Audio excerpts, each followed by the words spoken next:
महाराष्ट्रात सध्या सगळ्यात चर्चेत असलेलं रणांगण म्हणजे माळेगाव सहकारी साखर कारखान्याची निवडणूक।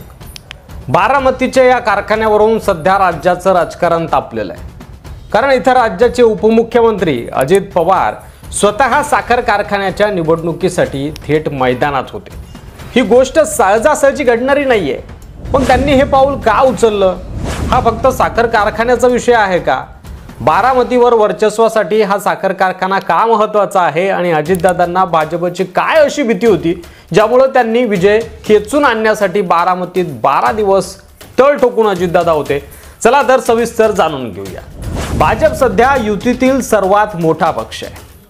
अशा वेळी अजित पवारांना आपल्या अस्तित्वाची आणि ताकदीची सतत आठवण करून देणं भाजपला गरजेचं आहे। त्यात जर त्यांच्या बालेकिल्ल्यात म्हणजे बारामतीमध्ये एका कारखान्याच्या निवडणुकीत त्यांचा पराभव झाला तर त्याचा थेट परिणाम भविष्यातील वाटचालीवर, विशेषतः महापालिकेच्या उमेदवारीवर आणि सत्ता वाटपावर झाला असता।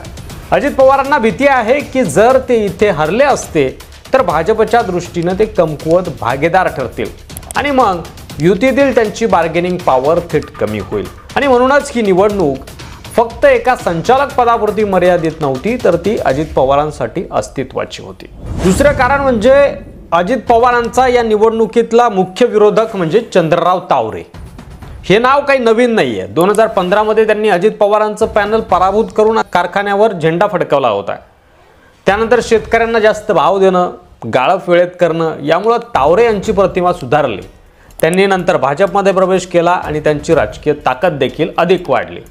आता ते अजित पवारांच्या विरोधात फक्त सहकार आंदोलनाचं नाही तर भाजपच्या पाठबळासह थेट राजकीय लढ्याचं नेतृत्व करत होते।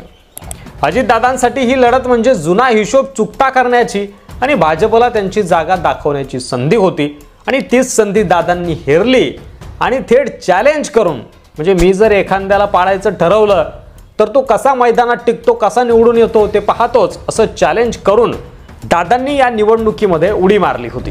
आता तिसरं कारण आहे आर्थिक गणित। ते आर्थिक गणित काय आहे ते आता बघूयात। बारामती आणि परिसरात जवळपास डझनभर साखर कारखाने आहेत आणि त्याचं गाळप लाखो टनांचं आहे। त्यामधून दरवर्षी तब्बल 1800 कोटीहून अधिक रुपयांची उलाढाल होते। अजित पवार यांचं या उद्योगावर मोठं नियंत्रण आहे। माळेगाव कारखाना हा सहकारी असल्यामुळं शेतकऱ्यांचा ओढा हा या कारखान्याकडे जास्त असतो। जर हा कारखानाच त्यांच्या हातातून गेला तर शेतकऱ्यांचा पाठिंबा आपोआपच कमी होतो किंवा अजितदादांना शेतकऱ्यांचा पाठिंबा नाही असा संदेश त्यामधून जातो आणि त्याचा परिणाम अजित पवारांच्या इतर कारखान्यांवरही होऊ शकतो। आणि म्हणून देखील अजितदादांना हा विषय प्रतिष्ठेचा होता, ही निवडणूक प्रतिष्ठेची होती। पुढचं कारण म्हणजे चंद्रराव तावरे यांचा दावा आहे की त्यांच्या कार्यकाळात शेतकऱ्यांना 3600 रुपयांचा दर मिळाला होता, जेव्हा बाकीचे कारखाने 3400 रुपयावर अडकलेले होते आणि यामुळे इतर खाजगी कारखान्यांवर दबाव आला होता आणि अगदी अजित पवारांच्या कारखान्यावरही तो दबाव होता भाव वाढवण्याचा।